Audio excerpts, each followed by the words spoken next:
హైదరాబాద్ లోనే the best gastroenterology hospital Ananya hospital Kukatpally. Appointment కై call చేయండి. సో బాంబేలో ఒక 500 నుంచి 1000 crores వరకు ఉంటుందంటే మేడం మీకు?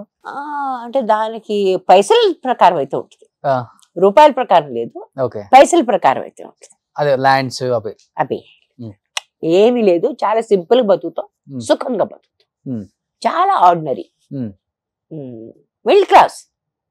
We are genuinely middle class. So అలా ఉన్నా కానీ ఇలా బతుకుతారు కాదు, అలా లేవు మేము. నిజంగా చెప్తాను. సార్ పెద్ద ప్రొడ్యూసర్ కదా? పెద్ద ప్రొడ్యూసర్ కాదు, రెండు సినిమాలను డబ్బులు పోగొట్టుకున్నాడు.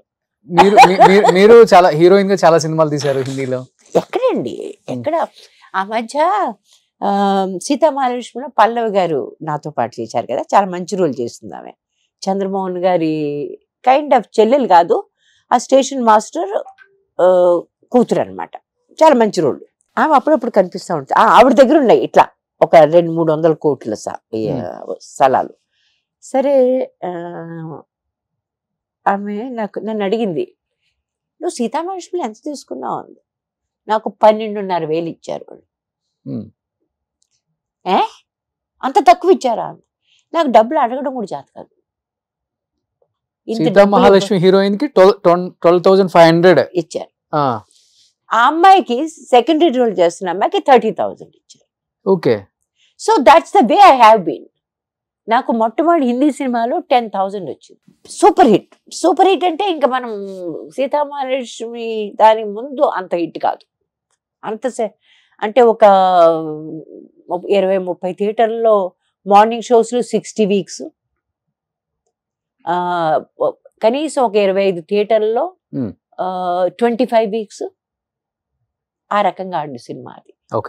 35 లక్షలతో తీసిన సినిమా కొంచెం 2-3 కోట్లు ఆ టైంలో సంపాదించింది. ఆ టైం హిందీలో ఎక్కువ ఉంటది కదా, రెమ్యునరేషన్స్ బాగా ఎక్కువ ఉంటాయి హీరోకి హీరోయిన్స్. కొత్త అమ్మాయి అంటే treated me like a princess. Okay. అసలు నేను కాలు కింద పెట్టకూడదు, అలా చూసేవాళ్ళు నన్ను చాలా అద్భుతంగా. ఆ రకమైన ట్రీట్మెంట్ నాకు ఎక్కడ దొరకలేదు.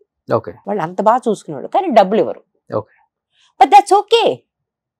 మనకి డబ్బులు ఎందుకు అవసరం? ఆ మనుషులు అంత రెస్పెక్ట్ ఇచ్చి అంత బాగా మనం చూసుకుంటున్నప్పుడు డబ్బులు అవసరమా మనకి? సో ఆ రకంగా చేశాను. రెండో సినిమా సునైనా, దానికి 15,000. మేరా రక్షక్ చేశాను, దానికి 30,000 ఇచ్చారు. But I hated that film, I hated the shooting. వాళ్ళ వ్యవహారం, వాళ్ళ ఎట్లా బిహేవ్ చేస్తుండేవాళ్ళు, అంత over professionalism. 7 o'clock ready, okay, see you. ఎంత brusque behaviour. But I'd rather work with people who are like such genuine, lovely, nice. అంత మంచి మనుషులు ఉంటే వాళ్ళతో పని చేయాలి, కానీ డబ్బు ఎక్కువ వస్తుంది ఎవరితో పాటు వాళ్ళతో మనం పని చేయలేం కదా.